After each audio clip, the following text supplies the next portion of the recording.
Hoy vamos en Saber Vivir a hablar de cómo calmar el dolor, porque hay muchísimas personas que tienen diferentes tipos de dolores, que se hinchan de antibióticos, de medicación y que incluso en algunos casos, aún así, todavía siguen sosteniendo ese dolor. Entonces vamos a tratarlo, sobre todo las lumbalgias, ¿no, Ana? La zona lumbar también es muy popular. La gente se queja mucho de esta zona. Claro, sobre todo lo que más nos va a preocupar es el dolor crónico, y las lumbalgias, las hernias o la artrosis son las patologías que más frecuentemente producen ese tipo de dolor crónico. Bueno, pues veremos qué analgésicos, qué alimentos y las técnicas más novedosas como la ozonoterapia o la neuroestimulación pueden tratar ese dolor crónico. Pero o sea, no hay que desesperarse. Eso de la ozonoterapia lo avanzábamos ayer. Es un tratamiento muy eficaz según los especialistas y que se usa poco. Y entonces sí que lo vamos a hablar con el especialista que hemos invitado hoy, doctor Francisco Vicente Tomás Ríos. Muy buenos días. Les digo que es especialista en anestesiología, en reanimación y dolor. Trabaja en la unidad del dolor del Hospital de Manises, en Valencia, y nos va a hablar de, sobre todo, ¿no?, de esas nuevas terapias que usted las lleva a cabo. La ozonoterapia. La ozonoterapia no es más que un método de aplicación de ozono con fines médicos. Se lleva aplicando desde la Segunda Guerra Mundial y el nombre viene de ozono sobre todo por el olor típico, ¿no? El ozono no es más que una asociación, es un gas con asociación de oxígeno y el propio ozono. 95 de oxígeno y 5 partes de ozono. El ozono es una molécula, está formado por una molécula. Bueno, ahora entramos en detalle, porque luego quiero además que nos centremos en el ozono, pero ahora vamos a hacerlo con detalle. Las noticias, es como si abriéramos el informativo de Saber Vivir, las noticias del día. Y hoy hay una importante, que siempre, no me diga que no, recurrimos a aquella... ese mito callejero que siempre recorre a los pescados que dicen que tienen mucho mercurio. Pues de eso les vamos a hablar. Mercurio en el cuerpo, porque dice esta información que les va a contar la doctora Bellón con detalle, que el consumo habitual de ciertos pescados puede elevar el nivel de mercurio dentro del cuerpo. Así es decir, el mercurio es uno de los contaminantes ambientales que más frecuentemente se encuentra en nuestro organismo y que entra fundamentalmente a través del consumo de pescado. Yo tengo en mi mano un termómetro de mercurio que casi es una reliquia, porque ya, vamos, a día de hoy están prohibidos y lo que se utilizan sobre todo son los termómetros digitales. ¿Y por qué los han prohibido? Pues por eso mismo, porque el mercurio es tóxico, sobre todo su metabolito, el metilmercurio. ¿Por qué? Porque se absorbe muy bien a través de nuestro estómago y nuestro intestino y puede llegar a partes de nuestro cuerpo y ser tóxico, como por ejemplo el cerebro. Realmente es un veneno para el cerebro ese metilmercurio, y en los adultos no es tanta la importancia porque tendríamos que comer muchísimo pescado para que los niveles fueran tóxicos. Pero ¿qué ocurre? Que los niños pequeños o las mujeres embarazadas que están creando una nueva vida, que están creando tienen un feto que es muy chiquitito, sí que puede tener repercusión en su salud. ¿Por qué? Porque la superficie corporal, tanto de los niños como del feto, es muy pequeña, por tanto, con menos cantidades de mercurio podemos tener esas repercusiones sobre el sistema nervioso central, insisto, pero también sobre el sistema nervioso, el sistema circulatorio, el corazón, e incluso desde la Agencia Internacional de Investigación del Cáncer nos dicen que el mercurio puede ser potencialmente cancerígeno. Claro, esto puede asustar mucho. Queremos hablar con Josep Lluís Domingo, que es catedrático de toxicología, trabaja en la Universidad Rovira de Virgili. Señor Domingo, buenos días. Hola, buenos días. Esto puede preocupar mucho, que la gente diga, jolín, estoy comiendo pescado, me están diciendo que coma pescado todos los días y ese pescado tiene mercurio, a ver si me voy a morir, me cojo una enfermedad. ¿Realmente nos tenemos que preocupar de la cantidad de mercurio que pueda tener el pescado que ingerimos en España? No especialmente, no especialmente. Piense que esto no es nuevo, Hace muchísimo tiempo que se conoce que entre todos los alimentos que consumimos, que pueden contener diversas cantidades de mercurio, no solamente pescado y marisco más corrientes, sino otras clases de alimentos,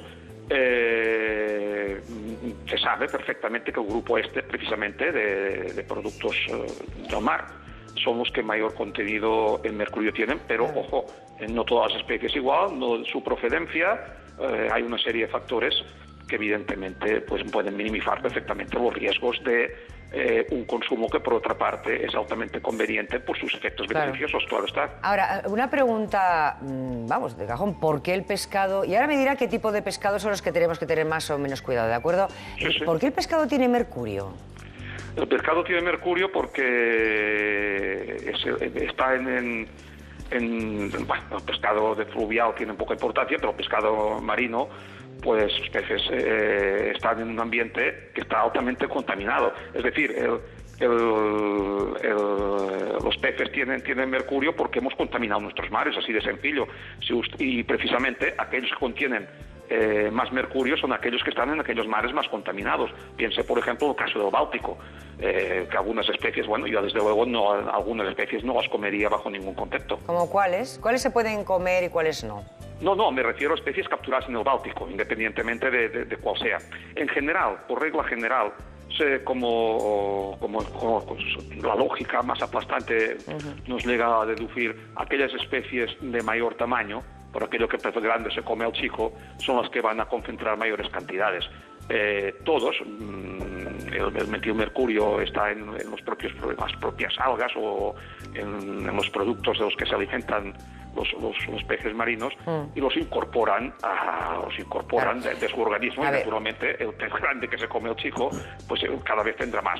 Por eso los de mayor riesgo en todo caso serían los de mayor tamaño. Pero vamos a ver, cuando voy a la pescadería y digo atún, que lo tengo aquí en la mesa, que es algo que se come con muchísima frecuencia, o el pez espada. ¿El atún tiene mercurio? ¿Se puede comer todos los días? No, yo no lo recomendaría todos los días, entre otras cosas porque se va a arruinar. No es un pescado especialmente barato, ¿no? Perdone la licencia. No, pero me refiero que tampoco están las pescaderías cada día, no es un... hay meses que resulta, aparte del congelado, naturalmente, resulta difícil encontrarlo. Más difícil es todavía encontrar pez espada o emperador, que sería otro de la misma familia en el sentido de depredadores. El tiburón, donde se coma. Y luego vendrían en siguiente secuencia salmón u otros así de un tamaño relativamente importante. O sea, tener cuidado con el pescado grande, de no consumirlo todos los días. Exactamente. Y el pescadito pequeño sí, lo podemos comer todos los días. Porque claro, lo que hay que decir es que hay que comer pescado, porque esto no va reñido. Claro. Es que lo del mito del mercurio asusta mucho. Tú vas por la calle y la gente te está hablando y te dice, jolín, es que el pescado tiene mercurio y me voy a morir. Bueno, pero porque es muy conocido el mercurio. Es decir, hay lo que se llaman contaminantes emergentes, que son sustancias orgánicas que la industria ha ido utilizando durante los últimos años y que no se habían detectado, se han hecho investigaciones al respecto y que pueden algunas de ellas ser muchísimo más peligrosas que el mercurio, pero por su desconocimiento sobre su toxicidad, su distribución en el organismo, las vías de exposición, etcétera, pues de momento no se habla. En cambio el mercurio, pues mire usted las minas de Almadén en los años que llevan, es decir, es perfectamente conocido y por tanto su toxicidad está muy bien estudiada. De ahí el resquemor posible de la población, ¿no? Bueno, pues doctor Josep Luis Domingo, catedrático en toxicología de la Universidad de Rovira y Virgili, muchísimas gracias por aclararnos. Y me quedo con eso, cuidado con los pescados grandes, comer los pescados pequeños y todos los días porque sigue siendo saludable. Bueno, muchísimas gracias, un abrazo. De cualquier forma, Mariló, es decir, nosotros recomendamos el consumo de pescado con 4 veces a la semana basta, pero por ejemplo también están los pescados de piscifactoría que ellos no están contaminados por mercurio porque no están en los mares. Bueno, vamos a ver ahora el vídeo que nos ha preparado Tony Aramillos, pero seguimos pendientes de lo que ocurre en Francia. François Solay ha terminado de dar esa rueda de prensa, se va a instalar el Ministerio de Interior para seguir lo que está sucediendo ahora mismo allí, y lo que han vuelto a decir es que ese diputado francés del departamento de Seine-et-Marne, donde se encuentra la población de Damartin-en-Goël, que es Is Alvarelo, ha afirmado en Twitter que los yihadistas habrían asegurado a la policía que quieren morir como mártires. Esa es la imagen que nos está llegando desde Chamartin y estamos pendientes de ellos, ¿de acuerdo? Bueno, seguimos con el dolor. Si hubiera alguna novedad con respecto al asalto en Francia, por supuesto que interrumpimos el discurso en Saber Vivir para ir en contacto directo con Francia. Tratamiento del dolor.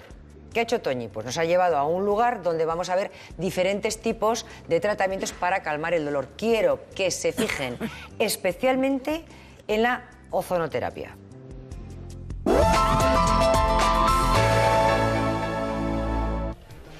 Hoy visitamos una de las 184 unidades de dolor que existe en España. Parecen muchas, pero es que cada vez hay más gente con dolor crónico en nuestro país, más de 8 millones. La patología más frecuente que tenemos es la lumbociática o la cervicalgia, es un dolor lumbar o en las cervicales. Si veis en esta columna, bueno, pues este sería un disco, que es la almohadillita que hay entre las dos vértebras, que sería sano, ven el color, que es blanquito, y a medida que pasa el tiempo, desde los 35 años empezamos a degenerar, va bajando hasta llegar a un disco prácticamente que nosotros llamamos negro porque casi no hay. Para detectar este problema con precisión, los médicos acuden a pruebas de imagen como esta, la resonancia magnética. Aquí la vemos. Las causas del dolor pueden ser o bien este disco negro de aquí, que ven la diferencia con este que está más hidratado. Este puede ser una de las causas de dolor. Una vez localizada la causa del dolor, hay que ponerle tratamiento, pero hoy, antes de tomar un exceso de medicación, los médicos prefieren bloquear el dolor del paciente y para ello utilizan el neuroestimulador del dolor, una técnica mínimamente invasiva basada en la radiofrecuencia. Es lo más avanzado. Esto consiste en introducir un electrodo que se introduce en la médula, como vemos aquí, que quedaría así.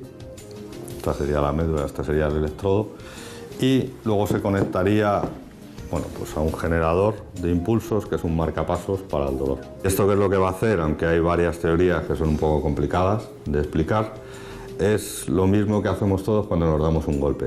Cuando un niño se cae en un parque, se frota y notas el tacto y no el dolor. Eso es porque son las mismas fibras más gorditas que llegan al mismo sitio del cerebro.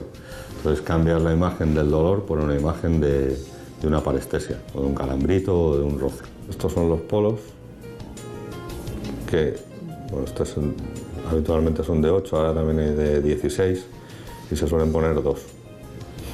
Entonces aquí es donde hacemos un calambrito.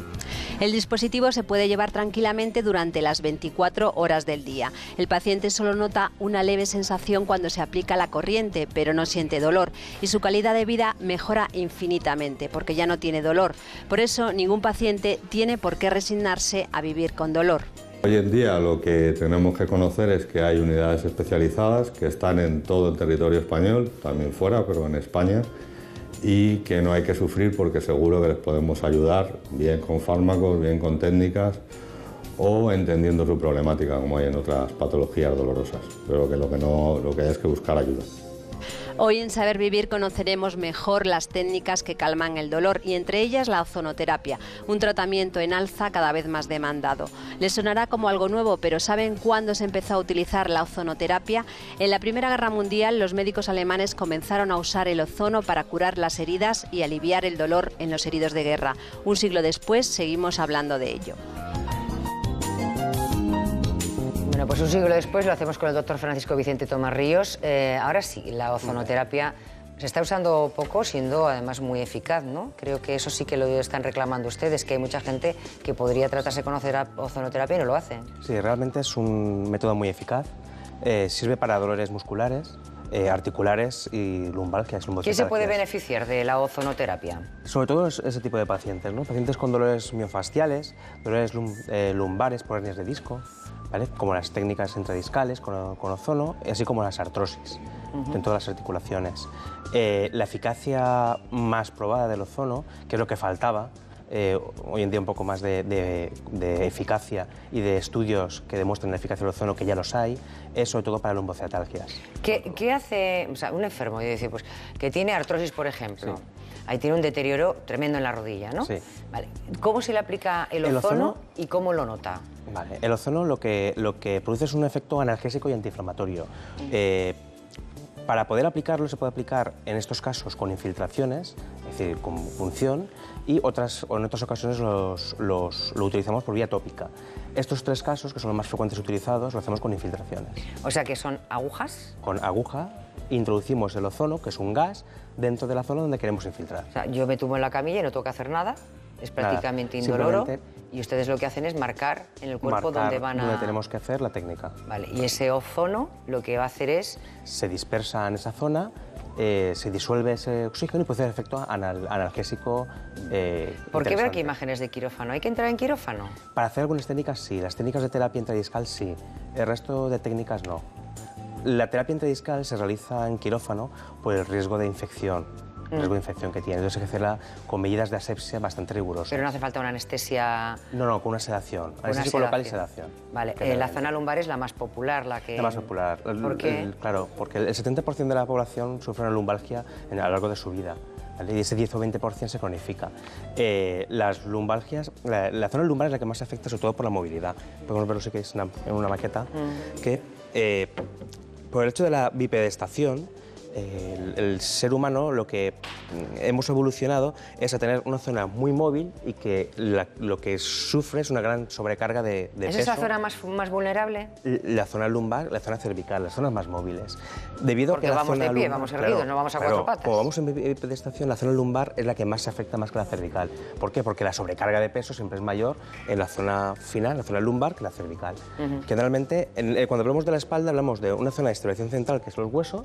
El hueso sí solamente aguantaría 2 kilos, y la musculatura, que es la que realmente aguanta todo el peso. Claro, que lo que hay que hacer es ejercitar, ¿no? La musculatura para que... tratamiento hay que reforzar esto sí que me gustaría a mí musculatura. insistir. Es decir, nosotros tenemos una columna vertebral y muchas veces nos creemos que el hueso es el que te va fallando y estás pensando en el hueso para aliviarlo, pero no, lo que hay que es fortalecer el músculo para que tense y hierga el hueso. Efectivamente, O sea, lo que hay que columna en intentar este es caso. fortalecer y hacer ejercicio para intentar evitar que esa sobrecarga vaya hacia el disco. Y que afecte no solamente el disco, sino que se afecte también las articulaciones y lo que ya hablamos de inestabilidad lumbar. Claro, en la farmacia os hincháis de dar parches contra el dolor, ¿no, Pilar? Sí, sí, ¿También sí. de la zona lumbar? Sí, sí, para todo, para todo. Ahora os voy a contar los parches. Por ejemplo, se usan para cardiopatías, se utilizan para el Alzheimer, para meter la medicación del Alzheimer, se utiliza como terapia hormonal sustitutiva y para el dolor, parches de lidocaína o parches de fentanilo. Hablo de cosas que hace falta receta, ¿eh? Estamos hablando de ¿Es estupefacientes. antibiótico o no? No, estamos hablando de analgésicos y de los fuertes, de tipo opiáceo, que hace falta receta y tal. Pero es una nueva forma de medicación que a mí me gusta mucho, Mariló, porque mirad, ¿por qué los parches? Los parches es muy sencillo, tiene una cosa muy buena. El parche no pasa por el hígado, evitamos el primer paso hepático. El parche no pasa por los enzimas digestivos, luego no mata o no machaca la medicina los enzimas digestivos. Entonces, el parche te lo pones en la piel y os voy a contar cómo funciona. Tiene una lámina que se pega, luego tiene otra lámina que es donde va el medicamento, aquí no se ve porque es que van todas pegadas, luego tiene otra que es la matriz, que es lo que va a obligar a que se disperse bien por la piel. Gíralo un poquito, Pilar, porque se ve en casa azul y ahí, eso Aquí. es lo que se ve. La diferencia, ¿no? Ahí, ¿no? Eso es. Vale. Y entonces, esto es por donde se pega en la piel, Ok. ¿vale? Y entonces, ¿qué es lo que hace? Esta es una capa impermeable para que te puedas duchar y puedas hacer una vida normal. Entre medias van esas dos capas. ¿Qué haces? Limpias muy bien la piel, procuras escoger un sitio que no esté con mucho pelo y entonces te lo pones 30 segundos y aguantas todo el día O con sea, que él. no te tienes que poner directamente en el punto de dolor. No, Lo en la pones piel. donde quieras. ¿Qué hace esto? Lo que hace es que va a sangre y ya la sangre lo dispersa, el medicamento lo dispersa Ok. por todo el cuerpo. ¿Y es eficaz? Es eficaz en determinados, claro, como todo en esta vida, en determinados componentes. Tienen que ser componentes que sean muy extremos y muy fáciles de dispersar. Porque ten en cuenta que en la piel tenemos la capa córnea. Tiene que traspasar la capa córnea y después la dermis y la epidermis. ¿Y es eficaz? O sea, Tiene en que el ser momento- liposoluble. Una ¿Cuántos serie de días lo puedes características. Pues mira, por ejemplo, los parches de fentanilo, los de morfina, son 3 días. Los parches de lidocaína, para el dolor, que hoy nos trae el dolor, son 12 horas. Los parches de terapia hormonal sustitutiva, un día. O sea, cada uno tiene su posología. Para el tabaco, también un día. Existe, según para qué, Pero la parches duración. para el tabaco, pero es distinto, ese es para dejar de fumar, no es por Exacto, dolor, ¿no? para dejar de fumar. Y el de... Bueno, sí, hablaremos el día que toque. Hoy no toca. Hoy no toca. Esos parches no tocan. Bueno, otra cuestión, los discos intervertebrales que estaba mencionando antes el doctor. Vamos a ver, ¿qué les ocurre con el paso de los años y qué les hacemos ahí? ¿Neuroestimulación o ozonoterapia? Generalmente los discos se degeneran con los años, ¿no? Llegan a ser patológicos, se deshidratan, se hacen más oscuros, se pierde espacio, podemos verlo aquí, se pierde espacio, ¿vale?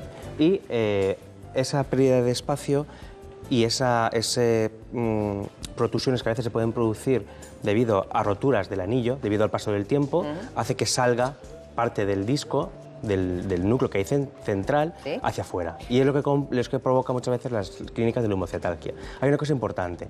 En estudios, como ha hecho últimamente la Fundación COVAX, casi en menores de 40 años, en menores de 40 años, el 20% de esos pacientes estudiados tenían hernias discales y no tenían clínica. Es decir, que un paciente tenga una hernia discal no significa que sea la causa de la clínica que tiene. Eso es importante a la hora de tenerlo en cuenta. No entiendo muy bien cuando se dice clínica. Sintomatología. Ah. Sintomatología. O sea, que la sintomatología claro. no delata realmente lo que tienes en algunos casos. Claro, efectivamente. O sea, que te distrae. O al revés, la imagen. La imagen que nos está dando es de que hay una hernia de disco, pero eso no significa que esa hernia de disco sea la causante del dolor. Aquellos que tengan hernia de disco, ¿se pueden hacer la ozonoterapia? Sí, hay una serie de indicaciones para hacer la ozonoterapia intradiscal. Es que la hernia de disco sea una protrusión, no esté muy hacia afuera, no sea muy grande, sea menos de 6 milímetros y que el espacio sea muy cortito, ¿vale? Que sea muy cortito, ¿de acuerdo? Vale. Es las indicaciones importantes. Una cosa del ozono que hay que tener en cuenta también es que es inocuo y realmente no tiene efectos secundarios. ¿Eso es caro? ¿Lo hacen en los hospitales privados? No, generalmente es un tratamiento que está dentro de los recursos de las unidades de dolor según el Ministerio de Sanidad. Se puede utilizar en todas las unidades de dolor de toda la zona de España. Claro, es que estamos hablando de algo que a la gente le suena, pero que no sabe con detalle quién se lo pone a servicio, pues igual se creen que es una cosa. Es barato, un tratamiento privado, inocuo y sin efectos secundarios. Y sin efectos secundarios, vale. ¿Cada cuánto tiempo habría que ponerse? Depende, generalmente depende del tipo de patología. Pero más o menos. En la terapia intradiscal, hacemos primero tratamiento, me refiero a terapia intradiscal, es cuando el paciente tiene una lumbociatalgia, hacemos epidurales para reducir el dolor de la raíz, el dolor nervioso, y después hacemos la terapia intradiscal para reducir el disco. Con esas dos es suficiente y si no hay que repetirlo las 4 semanas. Ya que tiene la columna en la mano, ¿qué diferencia hay entre una hernia discal, una hernia de disco y una protrusión? Una protrusión está dentro de la hernia de disco. En las hernias de discos tenemos protrusiones o extrusiones. El disco no es más que un amortiguador. Tiene una parte de fibrosa fuera, una parte de una zona más dura y una zona gelatinosa dentro que nos sirve para poder movilizarlo. ¿Vale? Cuando esa parte gelatinosa sale hacia afuera y protruye, hablamos de protrusión. Cuando esa parte gelatinosa sale más, la protrusión. Eso rojito es la protrusión. Eso es. Cuando sale más y es mucho más evidente, es cuando hablamos de extrusión. Y a veces llega a romperse el ligamento y sale del todo. Cuando ya es muy grande, muy grande. En esos casos de extrusiones que son muy grandes, no podemos hacer ese tipo de técnicas. ¿No se puede hacer? No se puede realizar ese tipo de técnicas, porque hay un riesgo de producir algún tipo de complicación a la hora de algún tipo de lesión radicular y realmente no son eficaces, sobre todo. Aquí estamos viendo lo que ocurre, ¿no? Esa protrusión de la que nos estaba hablando. Eso es. Está aquí esto. Si te das cuenta, lo que es el gel que hay dentro sale hacia afuera y protruye, y eso sería, por ejemplo, ya la hernia discal, una protrusión, y después aparece ya la hernia, cuando ya esa protrusión se hace cada vez más evidente. Entonces, ¿es más grave la protrusión que la hernia? No. Es más grave la hernia que la protrusión porque la hernia saca mucho más el disco que la protrusión. De acuerdo. Pasa que me sorprende que no se le pueda dar ozono. A la hernia discal sí, a lo que no se puede dar es el tipo, sí se puede dar ozono. Es cuando hay un tipo de hernia, que es cuando se llama extrusa, que es cuando se rompe y sale mucho más cantidad de gel. De acuerdo. ¿Y la neuroestimulación? Vale, la neuroestimulación no es más que aplicar descargas eléctricas con electrodos dispuestos en la parte posterior de la médula, en los cordones posteriores, y harían un efecto como... Eso es superficial también. Superficial no, entramos dentro del espacio epidural. Entramos dentro del espacio epidural y dirigimos los electrodos a un espacio dentro del espacio epidural. Con epidural. O sea, ya. Claro. Y se meten dentro del organismo. Estimulamos los cordones posteriores y con eso conseguimos, pues como cuando te van a poner un intramuscular, dan 2 golpes y ya no notas tan fuerte el pinchazo. Pues es el mismo efecto. Es decir, estimula una serie de fibras que lo que hacen es engañar a las fibras del dolor. Y consigues no notar el dolor. ¿Durante cuánto tiempo? O sea, ya sé que cada individuo... Se puede llevar el tiempo necesario, porque se pone un implante y es realmente para toda la vida. ¿Para toda la vida? Sí. Bueno, eso es interesante también. Y se puede mantener las horas necesarias el implante. A ver, doctor, que tenemos a Eva, que nos llama desde Barcelona. Eva, buenos días. Eva. Hola, buenas. ¿Qué tal, corazón? ¿Qué le duele? Eva. Eva. Eva. No le duele nada. Eva. Se ha ido. Te está tocando los botones del teléfono. Venga, el último intento. Eva. Victoria. ¿Me oye, Victoria?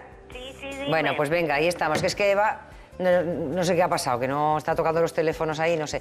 Bueno, Victoria, ¿en qué le podemos ayudar? ¿Qué dolores tiene usted? Pues de todo. No paso la ITV, Mariló. Ay, pobre hija mía. Pues suelta, que eso relaja mucho. Dime qué te duele. Mira, tengo hernias discales.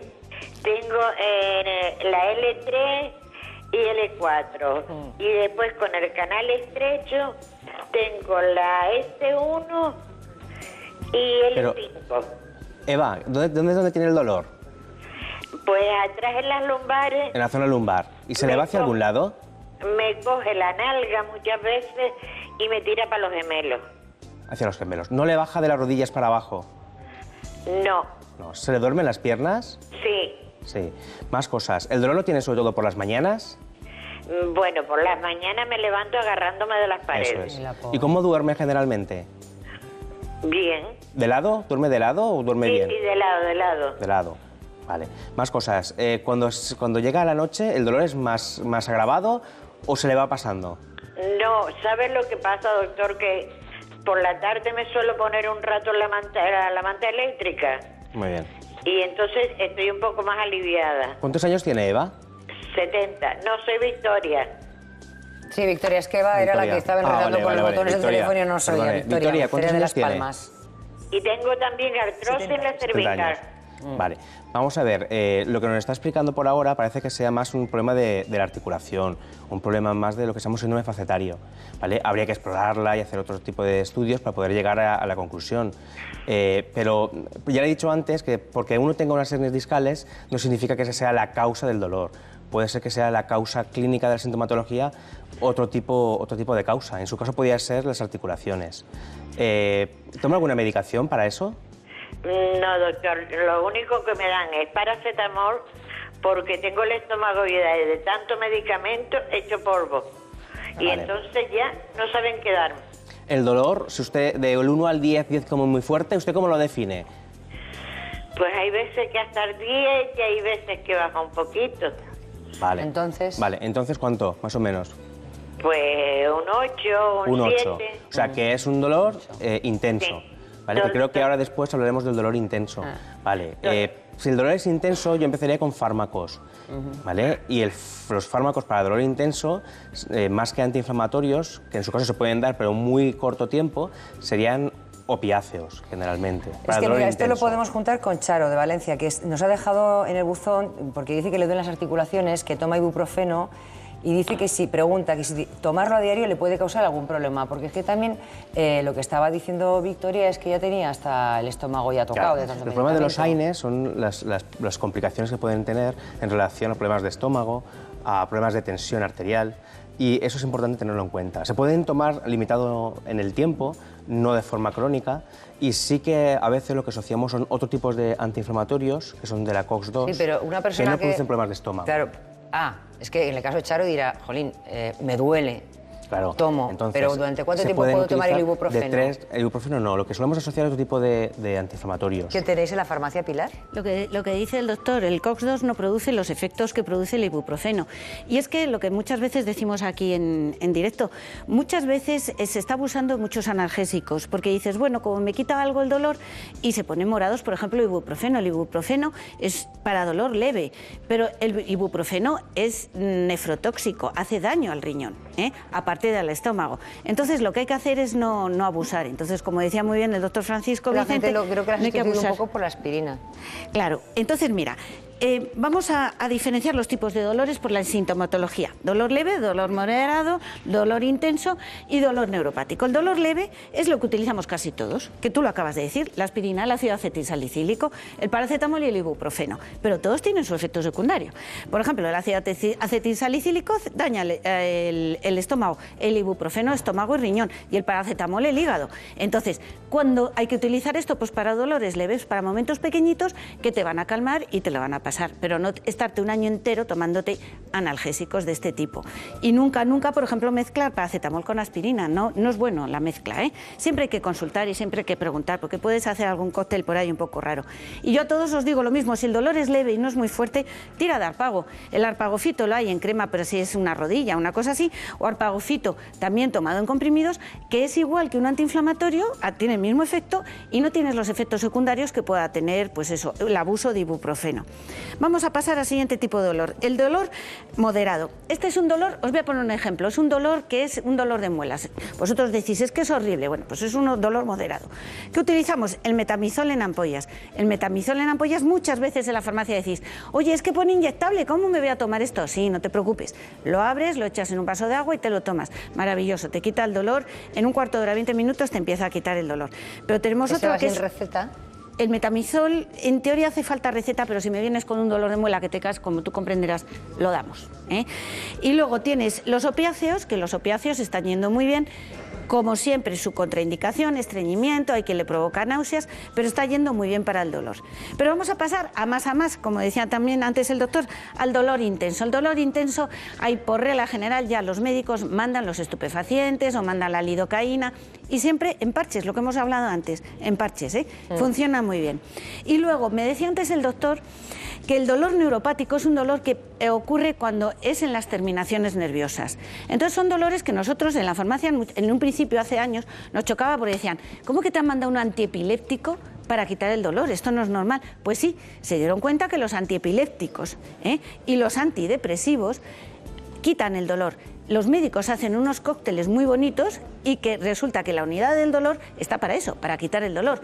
Bueno, pues estos cócteles funcionan, pero por supuesto siempre con un médico detrás. Y luego tenemos el dolor que es, pues he traído aquí para espasmos, ¿no? Pues los antiespasmódicos, que bueno, esa parte cuando tienes por ejemplo un cólico nefrítico y tal, es un tipo de antiespasmódico, es el que mandan para quitar ese espasmo y quitar el dolor. Lo que hay que tener conciencia es de que lo que estamos tomando para quitarnos el dolor nos hace un efecto secundario en un órgano siempre. Y que si abusamos... Exacto, caput. Y siempre consultando, porque muchas veces estás tomando una cosa de estas, estás tomando otra medicación y tenemos una incompatibilidad, entonces siempre consultando. Bueno, pues si tú me traes los analgésicos, Ana me trae cítricos, estamos en época de cítricos, menos mi limonero, Ana, está todo el mundo produciendo, hija.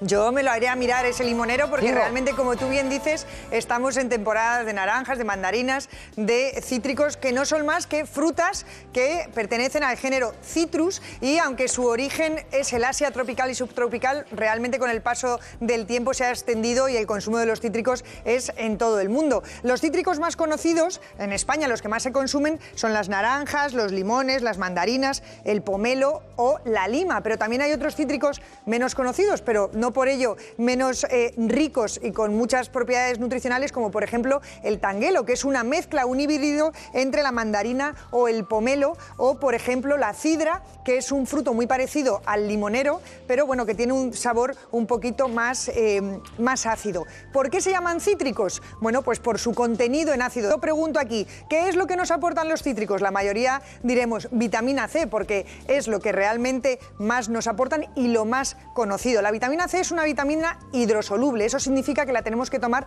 todos los días y, por ejemplo, es muy importante para la formación de colágeno. El disco intervertebral tiene colágeno, por tanto también me atrevería a decir que el consumo de cítricos por su vitamina C nos va a proteger nuestra columna de tener, por ejemplo, hernias discales. Si nos centramos ya en uno de los cítricos, en la naranja, la forma más común de consumirla es en forma de zumo. Yo tengo aquí un exprimidor, lo ideal es hacer el zumo en el momento en el que nos lo vamos a tomar, porque de esa forma el uso, la absorción de la vitamina C es máxima. Pero la vitamina C, simplemente decir dos cositas. Con el zumo de 2 naranjas tendríamos cubierto el 100% de las necesidades de vitamina C de un adulto sano. Pero, por ejemplo, los fumadores, por cada cigarrillo que consumen, están consumiendo la cantidad de vitamina C de una naranja. Así que, fijaos, los que toman 20 cigarrillos al día, la cantidad de vitamina C extra que tienen que tomar para de esa forma tener sus mucosas y tener su aparato digestivo en buenas condiciones. Pero yo tengo aquí también pelada una naranja, porque en la parte blanca de la naranja hay flavonoides, sobre todo la rutina y la hesperidina, que son muy buenos para mantener en buenas condiciones nuestros capilares. Por tanto, evitan las varices o incluso evitan las hemorroides. Así que la parte blanca no la vamos a desechar. Y en la piel de la naranja existen también dos sustancias que se ha visto que disminuyen el colesterol hasta en un 40%. Por tanto, una naranja bien lavadita, podemos incluso darle un herbón, nos podríamos tomar la piel de la naranja y nos vamos a beneficiar de esa disminución del colesterol sin necesidad de tomar, por ejemplo, estatinas. Si nos fijamos en la mandarina podemos decir que es la hermana pequeña de la naranja. Las propiedades nutricionales son muy parecidas, pero habría que destacar que tiene el doble de zinc que la naranja y nos aportan mucho más betacaroteno, mucho más vitamina A. Nos vamos a centrar ahora en los limones y las limas. El limón, sobre todo, hombre, es raro que se tome un zumo de limón, que también se puede hacer. La mayoría de las veces lo utilizamos, por ejemplo, para echar sobre alimentos que sean ricos en hierro de origen vegetal, como por ejemplo las lentejas o las espinacas, y ayudar a la absorción de ese hierro. También decir que en la piel, tanto del limón como de la lima, hay dos sustancias que se llaman limoneno, que son muy buenas para las mujeres porque se ha demostrado que disminuyen la prevalencia de cáncer de mama. Por tanto, no está mal tomarse la piel del limón. Y las personas que estén acostumbradas a manejar muchos limones o limas, antes de exponerse al sol, que se laven las manos, porque tienen unas sustancias que se llaman furocumarinas que aumentan la sensibilidad al sol de la piel y pueden producir quemaduras solares. Curiosidades que te cuento. En cuenta lo de los cítricos, que estamos en época y es muy sano el cítrico. Bueno, vamos a ver, páginas web que les recomendamos, ya saben, no se metan en internet picando su consulta y que Google les dé la primera opción. No, eso es muy peligroso, muy peligroso. Por eso les recomendamos las páginas que pueden visitarnos. Dice el doctor, ¿qué páginas nos recomienda y qué vamos a encontrar en ellas? Pues bueno, una de las primeras es Cinedolore, que lo que hace, todo esto son páginas web para los pacientes. Son páginas que te pueden, cualquier consulta te pueden ayudar. O sea, que tú escribes y recibes respuesta. Eso es. Bien.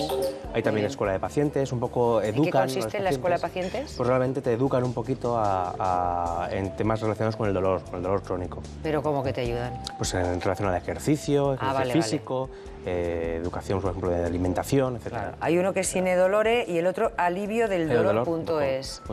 Eso es la página de lo que es la Sociedad Española del Dolor y, bueno, un poco también te